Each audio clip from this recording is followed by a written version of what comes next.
To silent learning. Akhila miss ആണ്. Yes, നമ്മുടെ 7 CBSE മക്കളെ സംബന്ധിച്ചിടത്തോളം നമുക്കറിയാം അല്ലേ, നമ്മൾ ഓൾറെഡി പറഞ്ഞിട്ടുണ്ട് നമ്മുടെ ടെക്സ്റ്റ് ബുക്കുകളൊക്കെ ചേഞ്ച് ആയിട്ടുള്ള ഒരു ഇയർ ആണിത്. അതായത് നമ്മൾ എന്ത് ചെയ്യാൻ പോവാണ്, പുതിയ ടെക്സ്റ്റ് ബുക്ക് കഴിഞ്ഞ വർഷം വരെ ഫോളോ ചെയ്തതല്ല നമ്മൾ ഇനി മുതൽ പഠിക്കാൻ പോകുന്നത്. പുതിയ ടെക്സ്റ്റ് ബുക്കാണ്.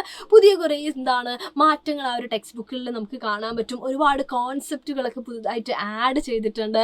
അതുപോലെ നമ്മൾ പഠിക്കുന്ന ആ ഒരു മെത്തേഡിലും എന്തുണ്ട്, ചെറിയ മാറ്റങ്ങളൊക്കെ ഉണ്ട്. കാരണം കംപ്ലീറ്റ് ആയിട്ട് നോക്കുന്ന സമയത്ത് ആക്ടിവിറ്റി ബേസ്ഡ് ആയിട്ടുള്ള കുറേ കാര്യങ്ങളൊക്കെ നമുക്ക് അവിടെ കാണാനായിട്ട് പറ്റിയിട്ടുണ്ട്. അപ്പോൾ പുതിയ സയൻസ് ടെക്സ്റ്റ് ബുക്കൊക്കെ നമ്മൾ ചെറുതായിട്ടൊന്ന് പരിചയപ്പെട്ടിട്ടുണ്ടായിരുന്നു. എന്തൊക്കെ മാറ്റങ്ങളാണ് ഉള്ളത് ചാപ്റ്റേഴ്സ് എന്നൊക്കെ ചെറിയ രീതിയിൽ മൊത്തത്തിൽ അല്ലേ ജനറലായിട്ട് നമ്മൾ എന്ത് ചെയ്തിട്ടുണ്ടായിരുന്നു, ഒന്ന് പറഞ്ഞു വെച്ചിട്ടുണ്ടായിരുന്നു. അപ്പം നമുക്കറിയാവുന്ന കാര്യമാണ്, സയൻസ് എന്ന് പറയുന്ന സമയത്ത് അവിടെ 3 സബ്ജക്റ്റുകളുണ്ട് അല്ലേ. നമുക്ക് ബയോളജി ഉണ്ട്, ഫിസിക്സ് ഉണ്ട്, കെമിസ്ട്രി ഉണ്ട്. നമ്മൾ സയൻസ് എന്ന് പറഞ്ഞിട്ടാണ് എന്ത് ചെയ്യുന്നത്, നമ്മുടെ ടെക്സ്റ്റ് ബുക്ക് അങ്ങനെ തന്നെയാണ്, നമ്മുടെ എക്സാമും അങ്ങനെ തന്നെയാണ്. പക്ഷേ അതിനകത്തുള്ള ചാപ്റ്റേഴ്സ് എന്ന് പറയുന്നത് ഈ 3 കാറ്റഗറിയിലായിട്ട് കിടക്കുന്ന, ഈ 3 സബ്ജക്റ്റുകളിലായിട്ട് കിടക്കുന്ന ചാപ്റ്റേഴ്സ് ആണ് അല്ലേ. അപ്പം നമ്മളത് കൃത്യമായിട്ട് തരം തിരിച്ചിട്ട് ഓരോന്നിൻ്റെയും ആ ബേസിലായിട്ട് വരുന്ന കാര്യങ്ങൾ അങ്ങനെ തന്നെയാണ് നമ്മൾ എന്ത് ചെയ്യുന്നത്, പഠിച്ചിട്ട് മുന്നോട്ട് പോകുന്നത്. അപ്പോൾ മിസ് എന്ന് പറയുന്നത്, മിസ്സിൻ്റെ സബ്ജക്റ്റ് എന്ന് പറയുന്നത് കെമിസ്ട്രി ആണ്. അപ്പോൾ നമ്മൾ ഇന്നത്തെ ഈ ഒരു വീഡിയോയിൽ നമ്മുടെ കെമിസ്ട്രി ടെക്സ്റ്റ് ബുക്കിനകത്ത്, അതായത് സയൻസ് ടെക്സ്റ്റ് ബുക്കിനകത്ത് കെമിസ്ട്രിയുടെ ചാപ്റ്റേഴ്സ് ഏതൊക്കെയാണ്,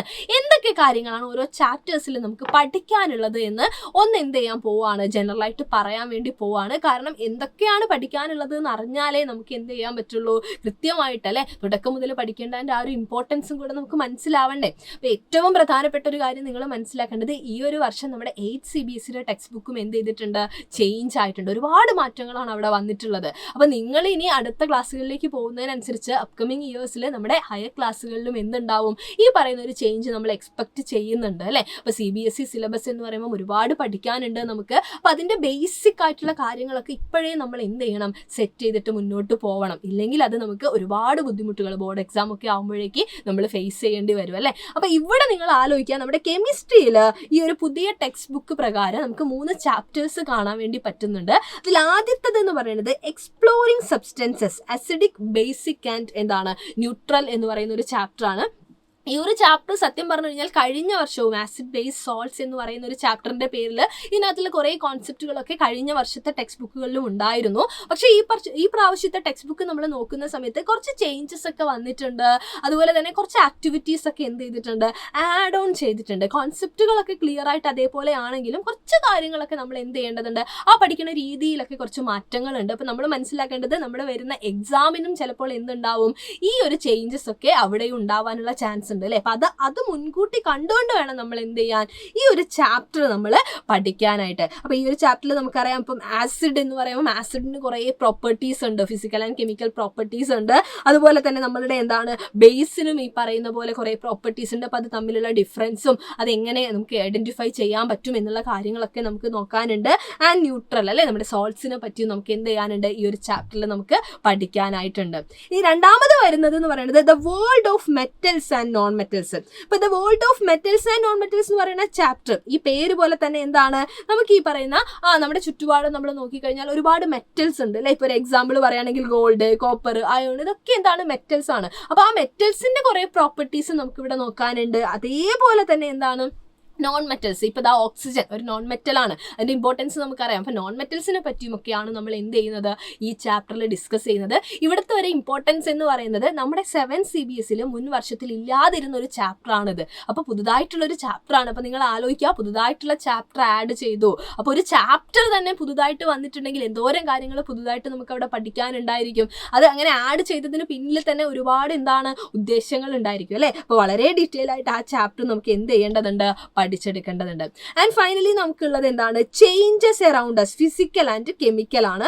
ഇത് ഒരുപാട് ഇമ്പോർട്ടൻസ് ഉള്ള ഒരു ചാപ്റ്ററാണ്. കാരണം കഴിഞ്ഞ വർഷവും ഈ ചാപ്റ്റർ ഉണ്ടായിരുന്നു, അത് വളരെ ഡീറ്റെയിൽ ആയിട്ട് തന്നെ. കാരണം ഈ ഒരു ചാപ്റ്ററിൽ നമ്മൾ കുറച്ചും കൂടെ കെമിക്കൽ റിയാക്ഷൻസ് കാര്യങ്ങളൊക്കെ ചെറിയ രീതിയിൽ നമ്മൾ പഠിച്ചു തുടങ്ങുന്ന ഒരു ചാപ്റ്റർ കൂടിയാണ് ഇതെന്ന് പറയുന്നത്. കാരണം കെമിക്കൽ ചേഞ്ചസിനെ പറ്റി പറയുന്ന സമയത്ത് ഈ കാര്യങ്ങളൊക്കെ നമുക്കുണ്ട്. അപ്പോൾ ഇവിടെ ഈ പേര് പോലെ തന്നെ ഫിസിക്കൽ ചേഞ്ചിനെ പറ്റിയും കെമിക്കൽ ചേഞ്ചിനെ പറ്റിയും, ഇപ്പോൾ ഒരു എക്സാമ്പിൾ ഈ പിക്ചർ കാണുമ്പോൾ തന്നെ നമുക്ക് മനസ്സിലാവുന്നുണ്ടാവും അല്ലേ. ഐസ് മെൽറ്റ് ആവുന്നു, അയോണ് റെസ്റ്റിംഗ് ഓഫ് അയോൺ ആണ് അല്ലെ. ഇപ്പൊ രണ്ടും ചേഞ്ച് ആണ്. ഇപ്പൊ നമ്മളെ ചുറ്റുപാടും ഒരുപാട് ചേഞ്ചസ് ഉണ്ടടാ. ഇതിൽ ഫിസിക്കൽ ചേഞ്ച് ഏതാണ്, കെമിക്കൽ ചേഞ്ച് ഏതാണ്, രണ്ടിന്റെയും തമ്മിലുള്ള ഡിഫറൻസ് എന്താണ്, അതുപോലെ ഈ കെമിക്കൽ ചേഞ്ചിനെ പറ്റി നേരത്തെ പറഞ്ഞ പോലെ കുറച്ചുകൂടെ കൂടുതലായിട്ട് ഇൻഡെപ്ത് ആയിട്ടുള്ള കുറച്ച് കാര്യങ്ങളൊക്കെ ഈ ഒരു ചാപ്റ്ററിൽ നമുക്ക് എന്ത് ചെയ്യാനുണ്ട്, ഡിസ്കസ് ചെയ്യാനുണ്ട്. അപ്പോൾ ചുരുക്കി പറഞ്ഞു കഴിഞ്ഞ് കഴിഞ്ഞാൽ നമ്മുടെ സയൻസിനകത്ത് നമ്മുടെ കെമിസ്ട്രിയിൽ വരുന്ന 3 ചാപ്റ്റേഴ്സ് ആണ് നമ്മളിപ്പം പറഞ്ഞിട്ടുള്ളത്. ഈ 3 ചാപ്റ്റേഴ്സും അത്യാവശ്യം എന്താണ്, വലിയത് തന്നെയാണ്. പേജസിൻ്റെ എണ്ണം നോക്കി മാത്രമല്ല, അതിനകത്തുള്ള കോൺസെപ്റ്റുകൾ വെച്ചിട്ട് നമുക്ക് എന്താണ് കുറച്ചധികം കാര്യങ്ങളൊക്കെ പഠിക്കാനുള്ള ചാപ്റ്റേഴ്സ് തന്നെയാണ്. ആക്ടിവിറ്റീസ് ഒക്കെ ചെയ്തിട്ട്, അല്ലെങ്കിൽ ആക്ടിവിറ്റീസ് എന്താണ് സെൻറ്റേർഡ് ആയതുകൊണ്ട് തന്നെ ആ രീതിയിൽ നമുക്കൊന്ന് അപ്രോച്ച് ചെയ്യേണ്ട കുറച്ച് ചാപ്റ്റേഴ്സും ഉണ്ട്.